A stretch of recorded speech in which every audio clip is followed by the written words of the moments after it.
I'm a little bit in two minds about Miser Mordekaiser. On the one hand, it's a perfect name. I love a rhyme, 10 out of 10 on that one, Riot. But on the other hand, okay, let me just try and talk myself through it. Corporate Mundo is this pitch-perfect skewering of dipshit executive culture, all flashed up in 1980s insufferable yuppie style. It's a caricature of the worst person you've ever met who thinks that money is a substitute for a personality or a soul. He looks fundamentally stupid and buffoonish. It is impossible to conceive of him as aspirational or in any way cool.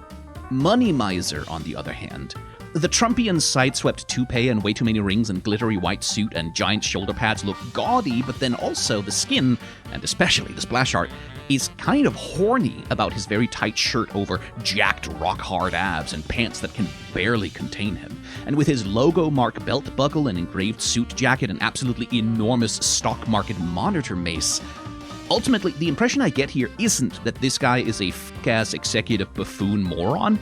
The impression I get is that he's a wrestling heel. More than anything else, that's actually the vibe here. A guy who's definitely supposed to be evil and a satire of an archetype, but you're also supposed to get hype and start shouting when his entrance music starts playing. Evil, but fun evil. Bad, but badass.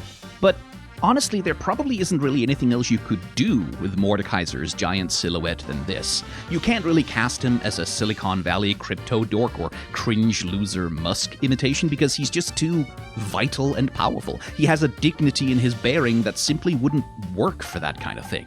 So on the one hand, this is probably the best a CEO Mordekaiser skin could possibly be, but on the other hand, I just don't find a badass Senator Armstrong-ass hyper-American nearly as fun or interesting as the more scathing and disdainful let's all laugh at this dork-ass loser caricature that powers Corporate Mundo. But that's entirely a personal preference. On the merits of the quality, this skin goes in A tier.